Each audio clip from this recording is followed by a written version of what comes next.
bisa dikatakan kontrak belajar begitu ya, kontrak belajar. Hal-hal apa yang nanti bisa kalian ketahui untuk mata kuliah teori bahasa dan otomata. Mata kuliah ini sebenarnya ada dua istilah, yaitu teori bahasa dan otomata. Di mata kuliah namanya teori bahasa otomata itu sebenarnya terdiri dari dua makna.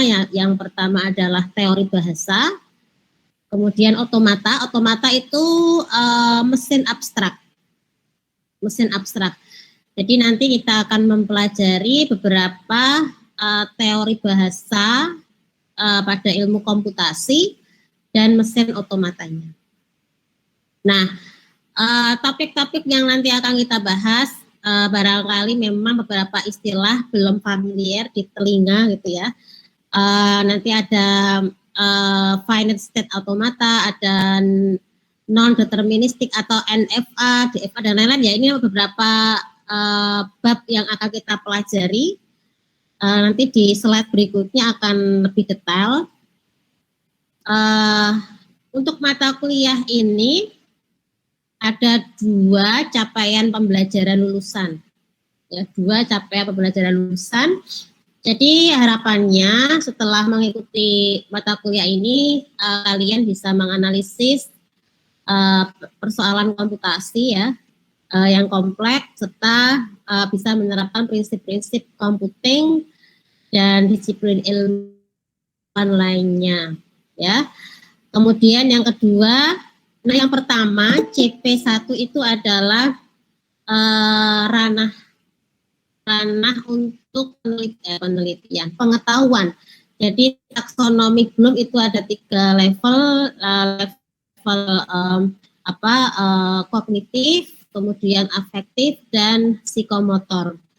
Nah untuk CP yang pertama itu adalah ranah kognitif ya. Jadi nanti harapannya setelah mengikuti perkuliahan ini kalian memiliki pengetahuan terkait teori-teori komputasi ya serta mesin abstraknya.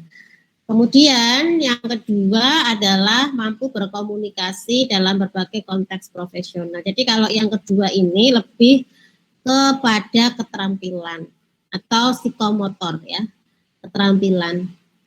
Nah, kemudian dari CPL 2 CPL tadi di mata kuliah ini di breakdown menjadi 7 CPMK.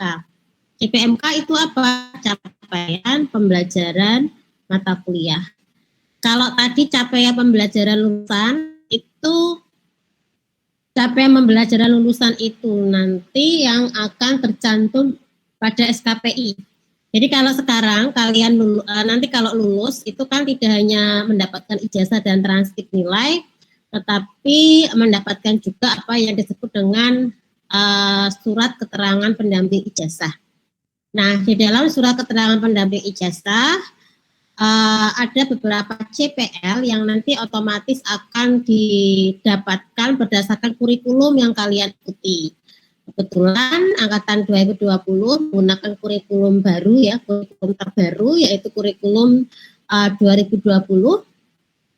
Kemudian selain CPL yang ada dari kurikulum, di dalam SKPI itu adalah biasanya mahasiswa bisa melampirkan prestasi-prestasi yang diperoleh selama kuliah.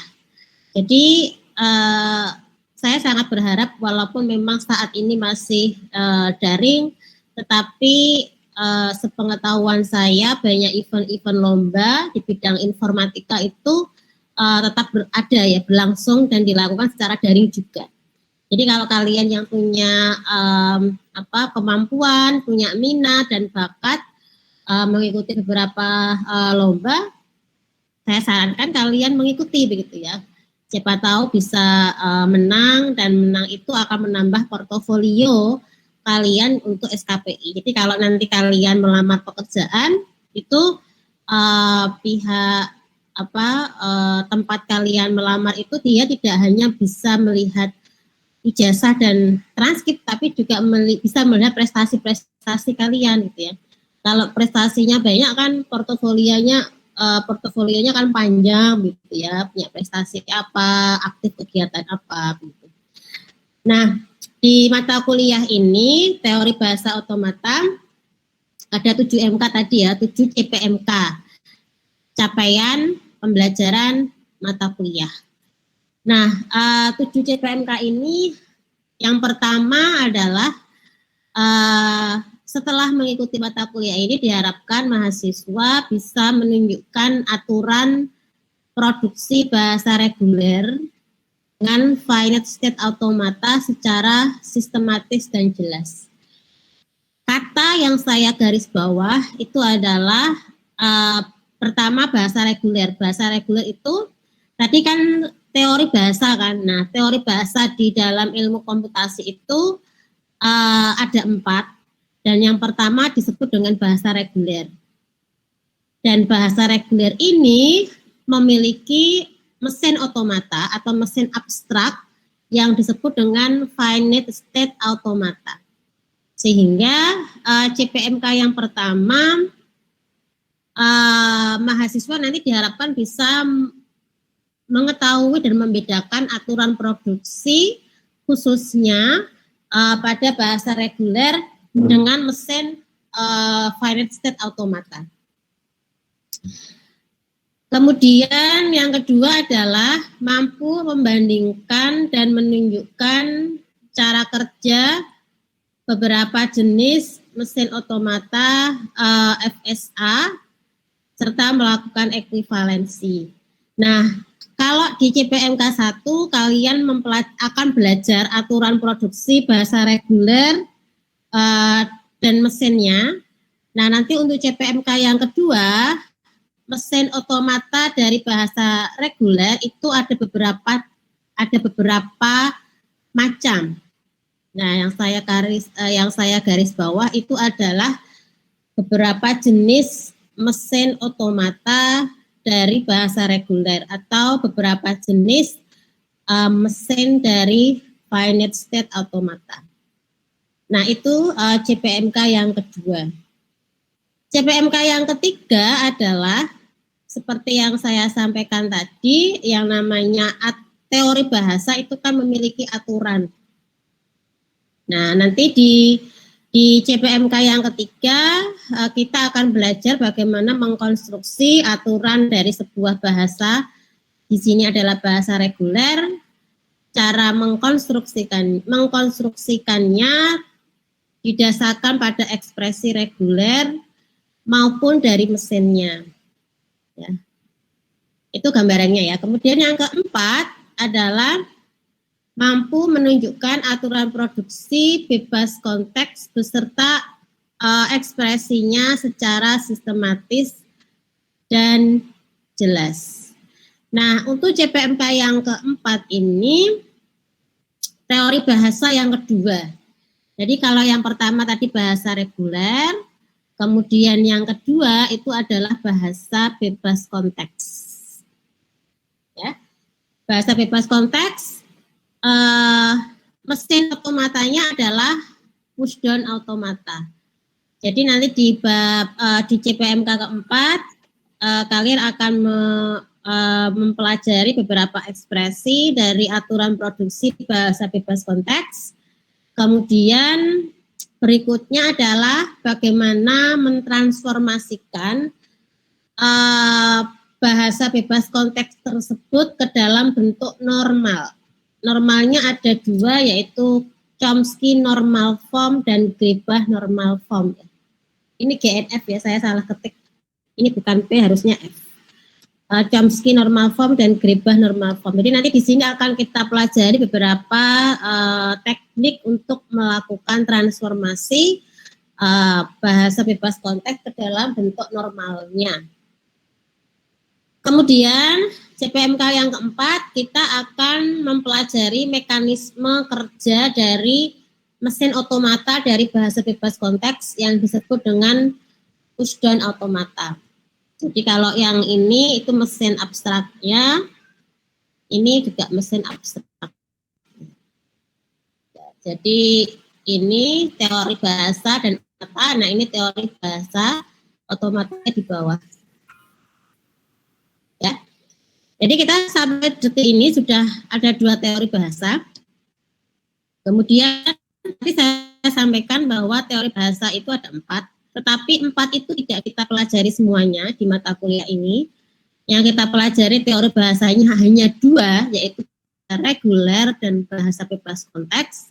Kemudian untuk mesin otomatanya kita akan mempelajari 3 mesin, yaitu finite state automata, push automata, dan yang terakhir adalah mesin Turing. Mesin Turing ini mungkin kalian sudah pernah mendengar ya, kalau mesin Turing itu adalah dulunya merupakan cikal bakal dari sebuah komputer. Jadi cara kerja dari mesin Turing ya sama persis dengan cara kerja dari komputer yang saat ini kita gunakan ya. Nah itu jadi secara umum mata kuliah teori bahasa ini ada 7 CPMK ya. Kalau saya ini ya, kalau saya sebentar, ini agak kurang ke atas. Kalau saya buat mapnya ya, ini nanti kan saya tampilkan mapnya, map konsep atau konsep dari apa teori bahasa. Konsep mapnya di sini ada nanti hari ini dan mungkin akan kita lanjutkan minggu depan, kita akan pengantar sebentar ya, komputasi dan matematika dasar untuk teori bahasa otomata. Sebenarnya nanti di sini kita akan membahas hanya sedikit kajian dari matematika dasar yang sebelumnya harusnya sudah tersampaikan di mata kuliah matematika diskrit ya. Nah, yang bawah inilah yang tadi saya sampaikan teori bahasa. Dari bahasa ada bahasa reguler, tadi saya sini ini kan bahasa reguler, mesin otomatanya adalah finite state automata, kemudian bahasa bebas konteks, mesin otomatanya adalah pushdown automata. Jadi ini mesinnya di sini, ini juga mesin abstraknya. Nah di dalam mesin abstrak dari bahasa bebas konteks ada beberapa bentuk ya, Chomsky normal form, Greibach normal form. Kemudian yang ketiga adalah sensitive konteks, ini tidak kita pelajari. Jadi yang ketiga ini tidak kita pelajari di mata kuliah ini. Kemudian bahasa yang keempat adalah bahasa unrestricted atau bahasa tidak terbatas. Kita hanya belajar tentang mesin otomatanya saja, yaitu mesin Turing. Jadi saya berharap dengan melihat konsep map ini, kalian sudah punya gambaran dalam 1 semester ini materi apa saja yang akan kita pelajari. Ya, ini adalah gambaran dari materi mata kuliah teori bahasa otomata yang harus kita selesaikan dalam 14 pertemuan. Nah, kalau ini bab-bab yang nanti akan kita pelajari untuk setiap pertemuan ya. Jadi untuk hari ini pengantar, nanti minggu depan mulai masuk ke finite state, automata, terus dilanjutkan terus ya sampai evaluasi tengah semester. Nanti setelah tengah semester kita lanjutkan masuk ke bahasa bebas konteks, kemudian proses penyederhanaannya, bentuk normalnya, dan juga kita akan kaji tentang mesin abstraknya. Ya, itu materi dalam 1 semester. Nah, untuk referensi, ya untuk referensinya, sebentar saya ambilkan bukunya. Untuk referensinya ada beberapa buku, ada 3 buku ya yang saya gunakan, tetapi untuk buku yang mungkin saya anjurkan lah untuk kalian miliki ya, tapi saya tidak tahu ya di daerah kalian yang Mudah-mudahan sampai ke sana ya. Tapi kalau di Jogja mungkin akan lebih mudah menemukan memang untuk buku ini karena buku yang pertama ini memang penerbitnya adalah Geraha Ilmu Jogja. Yang pertama ini covernya sebenarnya hijau ya, karena sudah lama ya. Jadi bukunya seperti ini, Teori Bahasa dan Otomata. Penerbitnya Geraha Ilmu ya, Geraha Ilmu, dan penulisnya adalah Firar Udiratmatmo. Bukunya tidak terlalu tebal, hanya sekitar 200 halaman, dan saya melihat buku ini sangat padat dan cocok bagi pemula. Dan mungkin materi saya mayoritas akan saya ambil dari sini, selain saya lengkapi dari sumber yang lain. Kemudian untuk buku yang kedua, bukunya lebih tebal dan jumlah halamannya 2 kali lipat dari buku yang pertama. Kalau untuk buku yang kedua itu penerbitnya Informatika Bandung, judulnya Teori Bahasa, Otomata, dan Komputasi serta Terapannya. Ini juga covernya sudah lepas. Bukunya ini lebih tebal dan kalau saya baca memang bahasanya lebih berat. Jadi kalau untuk pemula memang saya lebih menyarankan buku yang pertama daripada buku yang kedua, karena bahasanya kalau yang kedua ini memang bahasanya lebih berat, tapi dia memang langsung menunjukkan implementasi dari teori ini ke beberapa beberapa aplikasi ya, misalkan pada sistem Unix, kemudian bahasa di PHP, kemudian dia juga menunjukkan contoh di XML dan lain sebagainya. Jadi kalau buku ini memang dia lebih banyak menunjukkan implementasinya gitu ya, untuk buku yang kedua. Nah, untuk buku yang ketiga saya sebenarnya ada, cuma saya tidak menyiapkan di ruangan ini, bukunya ada di ruang tamu. Saya tadi lupa mengambilnya. Tapi yang buku ketiga ini memang teks bahasa Inggris.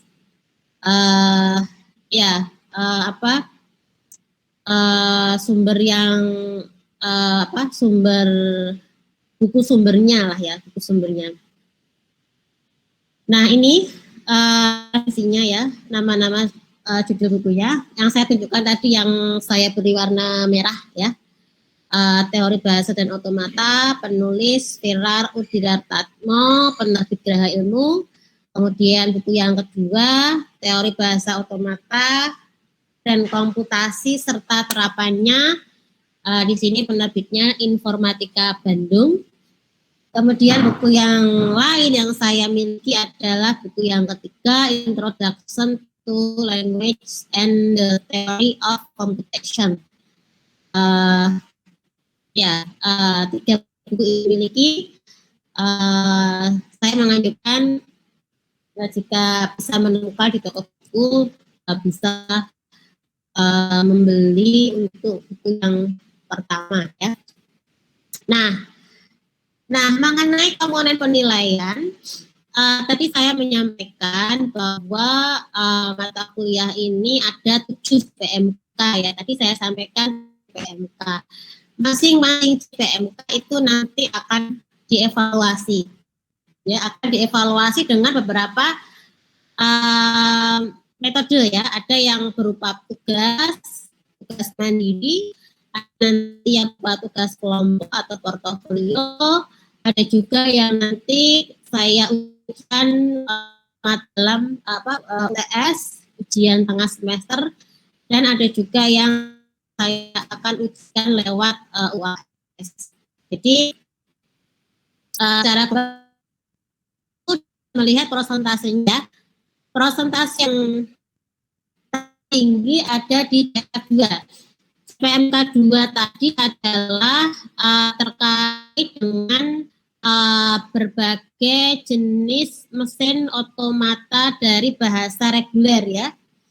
Tadi ada DFA, Deterministic Finite Automata, ada Non-Deterministic Finite Automata, dan ada Non-Deterministic Finite Automata dengan IMOV. Jadi nanti CPMK yang kedua kita akan mengenali beberapa jenis mesin abstrak dan bagaimana cara melakukan ekuivalensinya ya. Jadi ini bobotnya paling tinggi di antara yang lainnya. Kemudian yang kedua adalah CPMK 5. CPMK 5 itu tadi berisi bagaimana kita bisa mendapatkan bentuk normal dari bahasa bebas konteks. Bentuk normalnya Chomsky normal form, ada Greibach normal form, dan masing-masing untuk mendapatkan bentuk normalnya itu ada beberapa teknik ya, ada beberapa metode yang bisa kita gunakan. Nah, yang lainnya persentasenya lebih kecil ya, 10%, ada juga yang cuma 5%, yaitu ada di CPMK 4. Jadi gambarnya seperti ini.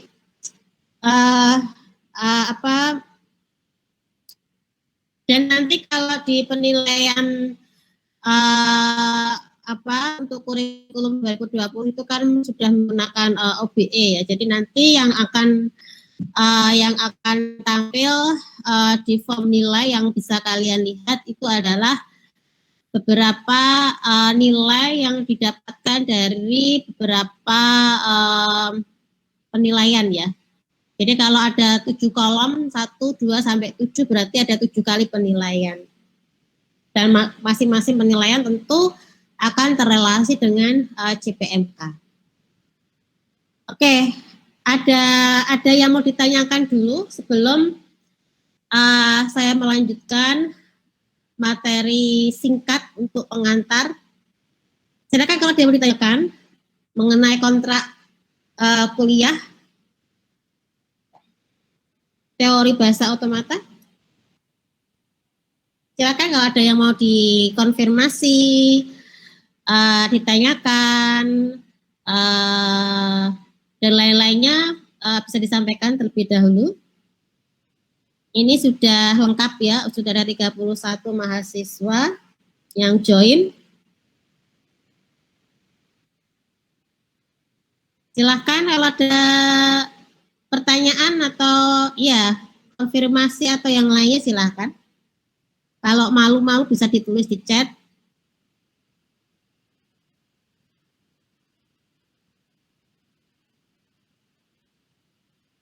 Ini satu angkatan sudah kenal semua belum?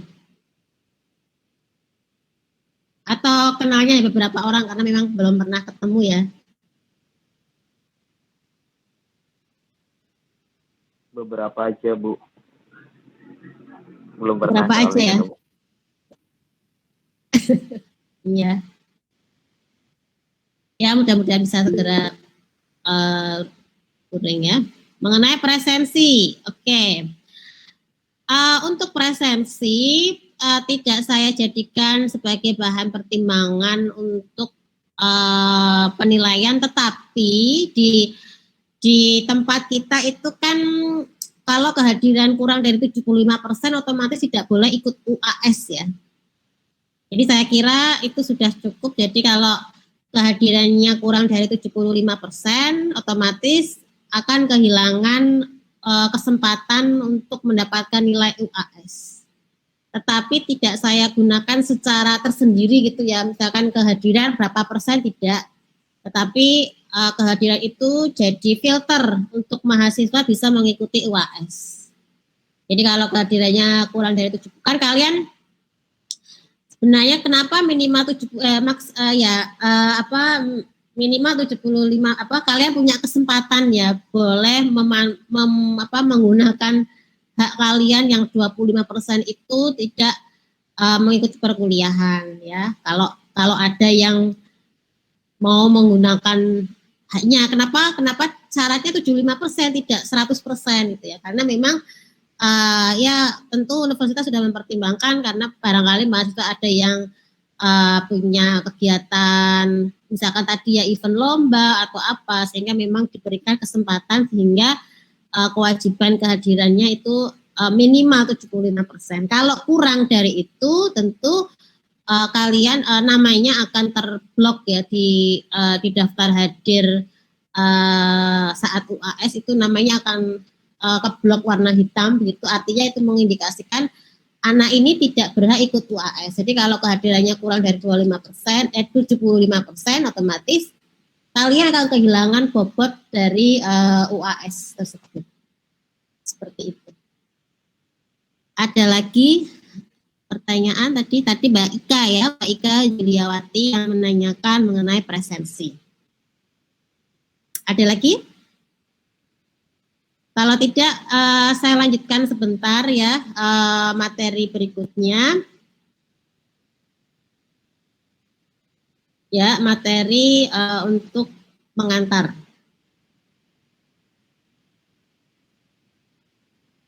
Pengantar teori komputasi. Oke, ya saya menampilkan warna-warni bentuk kue ya. Kenapa saya tampilkan ini? Penjelasannya nanti di belakang.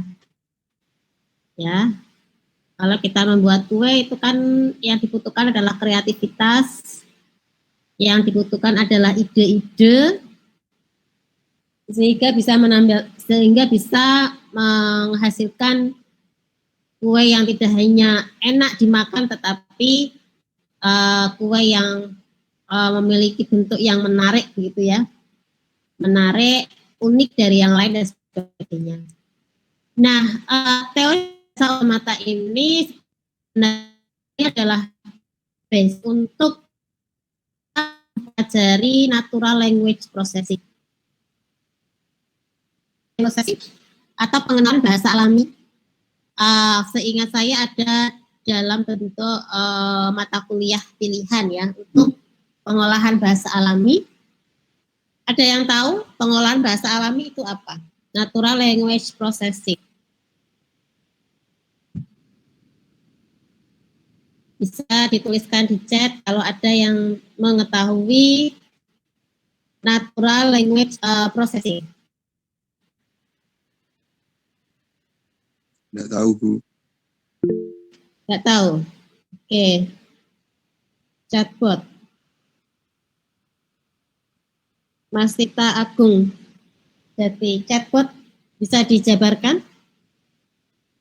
Kalau bahasa alami sendiri kalian tahu tidak? Tadi kan natural language processing. Kira-kira apa sih yang disebut dengan bahasa alami dalam hal ini?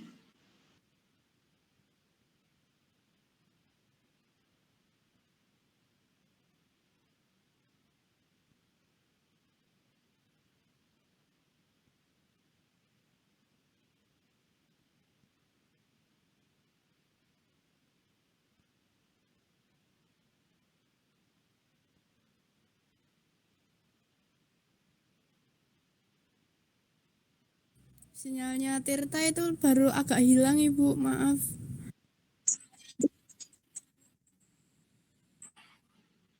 Oh iya.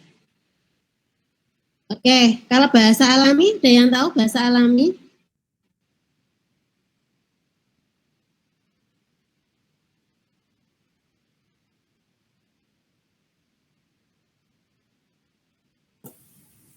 Mungkin seperti bahasa manusia gitu, kayak bahasa Indonesia, bahasa Inggris. Ya, ya. Adalah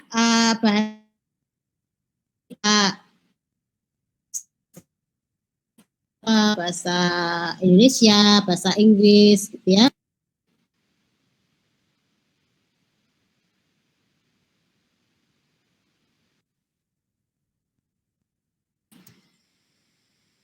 Kami itu adalah bahasa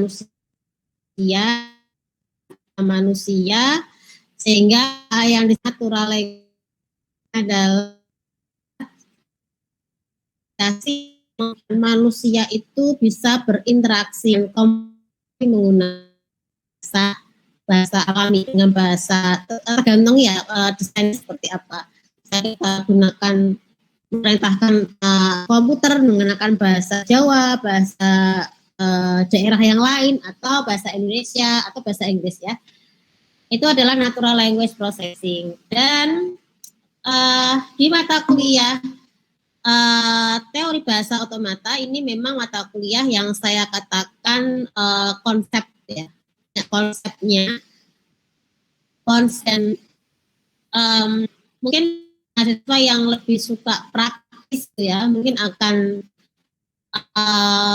merasa jemu dan mungkin akan ada pertanyaan kenapa kita belajar ini gitu ya. Sama halnya kalau kalian diberi pelajaran kalkulus. Saya sangat berharap kalian ketika mendapatkan materi-materi matematika dan lain-lain seperti tadi, kalian jangan berpikir untuk saat ini ya. Saat ini dalam pemikiran kalian itu yang di komputer atau informatika ya belajar membuat code, membuat aplikasi dan lain-lain ya. Tapi kalian jangan salah bahwa sebenarnya basicnya itu adalah justru akan banyak terkait dengan konsep, terkait dengan matematika gitu, kalkulus, materi kalkulus, matematika diskrit, aljabar linear, itu semuanya adalah basic. Ada kakak angkatan kalian ya, mungkin kalian tidak mengenalnya ya karena angkatan 2000 ada 9. Jadi kakak kelas kalian itu sudah lulus S3 dan sekarang menjadi dosen di Korea. Ada beberapa angkatan itu beberapa orang yang keterima kuliah di sana, S2 di sana dengan beasiswa dari kampus ya. Dan saat mereka kuliah di sana, aku ngobrol gitu ya, chatting begitu, mereka menyampaikan ada rasa istilahnya ya penyesalan begitu ya. Kenapa dulu waktu kuliah saya tidak serius belajar kalkulus, saya tidak serius belajar tadi yang berbau matematika gitu. Karena waktu itu memang pikirannya ya namanya informatika ya belajar membuat aplikasi, masa harus belajar jangan salah begitu ya. Kurikulum sekarang sebenarnya sudah sangat diminimalisir dengan mata kuliah tadi. Justru dulu waktu saya masih S1 itu kita belajar fisika, belajar elektronika dan lain sebagainya. Dan itu sebenarnya adalah basic ya. Jadi semakin kalian nanti masuk ke strata, misalkan kalian nanti bisa S2, bisa S3, kalian justru akan menemukan semakin tinggi level stratanya, kalian justru tidak akan lihat atau aplikasi. Karena semakin pas kita membagikan hal konseptor ya, konsep ya, hal-hal yang sifatnya tadi ya matematika tidak kuat, akhirnya ketika kita belajar per internasional itu banyak yang justru yang dibahas itu ada rumus-rumus matematika dan sebagainya. Sehingga dan satu lagi saya pernah ngobrol ya dengan perusahaan misalkan software house dan lain sebagainya. Saya dalam rekrut karyawan yang Bapak lihat itu dari seorang lulusan kami misalkan, apakah mereka yang IPK-nya tinggi atau apakah mereka yang menguasai secara detail bahasa pemrograman tertentu begitu ya. Ternyata mereka memang dalam merekrut terus tidak jadi penentu, tetapi justru mereka mahasiswa atau lulusan yang secara konsepnya itu dia kuat. Sehingga kenapa? Daripada dia menguasai, misalkan dia pinter Java gitu ya, sampai neliti itu, sampai dalam-dalamnya itu paham. Tetapi kalau dia tidak kuat di konsepnya, padahal yang namanya bahasa pemrograman itu setiap saat kan berkembang selalu ada yang baru. Nah kalau itu konsepnya kurang kuat, dia akan sulit beradaptasi dengan adanya perubahan tersebut. Dia akan gitu ya. Ketika ada aplikasi baru, ada tools baru, ada hal-hal yang baru gitu ya. Nah sehingga memang tadi dan di dunia kerja itu justru yang ditekankan adalah soft kemampuan kalian berkomunikasi, kemampuan kalian bekerja sama, teamwork, itu justru akan sangat dibutuhkan ketika kalian memasuki dunia kerja. Ya, jadi hal-hal yang konsep ini justru akan menjadi basic ya untuk mempelajari hal-hal yang sifatnya aplikasi dan lain sebagainya. Dan mata kuliah ini tentu akan kita banyak diskusikan beberapa ide yang tentu akan bisa dikembangkan dalam bentuk aplikasi. Dan tentu ini adalah untuk menstimulasi ya dan fun gitu ya. Metode-metode yang dikembangkan ya tentu ada beberapa istilah yang kalian sudah mengetahui, misalkan pemrograman berorientasi objek, ada parallel processing, jaringan saraf tiruan, logika fuzzy, hypertext ya. Ini adalah beberapa metode baru yang dikembangkan. Dan peran dari bidang ilmu lain, nah ini juga perlu saya sampaikan bahwa bidang komputasi ya atau ilmu komputasi atau ilmu komputer ya atau informatics itu kan kalau kita lihat dari munculnya itu kan dia termasuk paling muda ya di antara ilmu lain seperti matematika, fisika itu kan fisika, matematika, biologi itu kan ilmunya sudah lama gitu ya. Lama. Jadi kalau ini relatif lebih paling muda lah di antara ilmu-ilmu yang saya sebutkan tadi. Sehingga pada perkembangannya beberapa metode yang ada di ilmu komputasi itu terinspirasi dari beberapa ilmu yang sudah lahir sejak yang sudah ada lebih dulu. Ya, misalkan tadi saya menyebut jaringan saraf tiruan. Jaringan saraf tiruan itu adalah sebuah metode yang terinspirasi dari cara kerja jaringan saraf. Kemudian nanti ada algoritma genetika juga algoritma pada bidang komputasi yang terinspirasi dari ilmu genetika di biologi ya. Jadi memang peran dari bidang lain itu mempengaruhi perkembangan dari ilmu komputasi. Nah, kemudian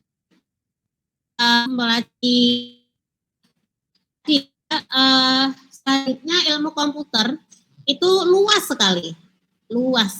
Jadi kali kebetulan di prodi informatika itu sama dengan prodi di luar komputer dan informatika ada ya, kalian bisa melihat di beberapa perguruan tinggi ada prodi sistem informasi, ada prodi sistem komputer, ada prodi rekayasa perangkat lunak ya, dan lain-lain ya, sehingga memang itu sangat luas.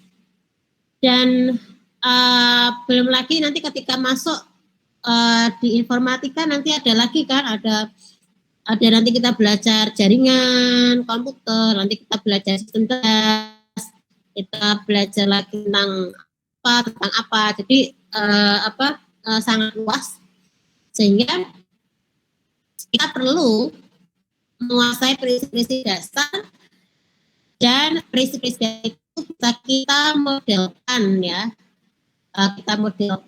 Tadi saya sebut teori bahasa dan otomata. Otomata itu kan mesin abstrak ya, mesin yang bisa kita gunakan untuk memodelkan kinerja dari sebuah tools yang tentu kita buat berdasarkan tujuan tertentu. Ya, nah ada beberapa hal ya, ide-ide yang akan muncul di mata kuliah ini. Yang pertama tadi adalah desain digital, kemudian bahasa pemrograman, kemudian compiler, sistem operasi. Tadi saya sudah menyebut ya di buku yang informatika Bandung tadi. Di dalam buku ini dia membahas aplikasi dalam sistem operasi misalkan Unix, kemudian misalkan untuk bahasa XML gitu ya, dan lain-lain. Diulas di buku penerbit Informatika Bandung. Pengenalan pola, robotika, dan lain-lain ya. Oke. Nah, Intinya yang dinamakan otomata atau mesin abstrak tadi, dia memiliki karakter yang pertama bisa menerima input, bisa menghasilkan output, bisa menyimpan sementara input, output, menyimpan sementara, dan dapat membuat keputusan dalam proses mentransformasikan input menjadi output. Jadi karakter dari otomata itu tadi ya, ada input, ada output, kemudian bisa menyimpan, kemampuan menyimpan nanti antar mesin juga bervariasi, kemampuannya akan ada beberapa level, kemudian tentu akan ada keputusan yang bisa diambil dari hasil proses input dan outputnya. Nah, kemudian bahasa formal, bahasa itu apa? Bahasa itu sekumpulan simbol yang ada ya. Jadi kalau kalian misalkan aturan bahasa antara bahasa Indonesia dengan bahasa Inggris itu juga masing-masing punya aturan ya. Misalkan kalau bahasa Indonesia kalimat baku itu harus ada subjek, predikat, objek misalnya. Itu ada beberapa aturan dari masing-masing bahasa. Nah, kemudian ini contoh tampilan aplikasi, ini contoh sederhana saja, yang mana aplikasi ini didesain user atau kita bisa berinteraksi dengan aplikasi ini, tapi interaksi yang kita lakukan bisa kita gunakan dengan bahasa alami ya, dalam ini adalah bahasa enak. Jadi saya memerintahkan aplikasi ini, tapi saya menuliskan perintah itu dalam bahasa Indonesia. Jadi misalnya kalimatnya, tolonglah saya tampilkan file pasar hack. Jadi di sini ketika saya tulis dan saya klik laksanakan, maka akan muncul gambar yang dimaksud tadi, yaitu dari file yang namanya atau citra yang namanya pasar hack. Ya. Akan muncul, dan di sini kita lihat gambarnya tidak bersih ya, ada beberapa noda putih di situ. Kemudian berikutnya saya memberikan perintah seperti ini, tingkatkan kualitasnya secara benar. Saya klik laksanakan, aplikasi ini sudah bisa langsung membersihkan gambar yang sebelumnya banyak noda putihnya ya. Kemudian yang ketiga adalah perintahnya simpanlah dengan nama file hexagon. Saya perintahkan agar aplikasi ini menyimpan gambar yang telah terverifikasi atau yang telah memiliki kualitas lebih baik dari sebelumnya dengan nama file yang baru. Ya, ini contoh sederhana. Kemudian, silahkan kalian kunjungi alamat ini, kalian download tools format package. Jadi tools ini memang dibuat dengan bahasa Java, dan ini kita bisa gunakan untuk rancangan mesin otomata tadi. Jadi kalau kita misalkan memiliki karakteristik beberapa karakter untuk bisa kita buatkan mesinnya, maka untuk mengetahui apakah rancangan itu sudah sesuai, maka tentu perlu dilanjutkan. Sehingga kita bisa menggunakan JFlab ini ya sebagai media untuk mensimulasikan. Nah, nanti akan banyak kita bisa membuat seperti ini ya. Minggu depan kita akan masuk ke graf, kemudian bagaimana trennya terus ya. Teori graf dan lain-lain itu juga akan kita bahas pertemuan ke depan, minggu depan, hari dan jam yang ada pertanyaan sebelum saya akhiri. Materi sudah saya upload di e-learning, silahkan di download di kami, nanti kita ketemu lagi insya Allah minggu depan dengan materi yang lain. Kalau ada yang belum ditanyakan.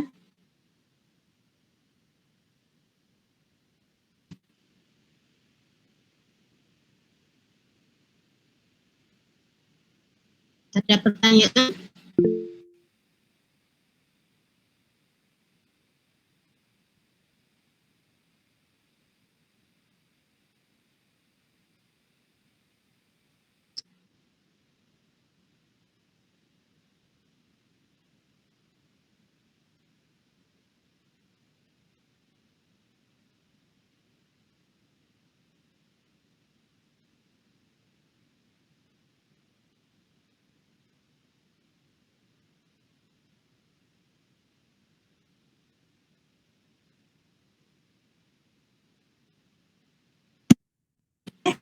Kalau tidak ada, datang dulu untuk kuliah hari ini.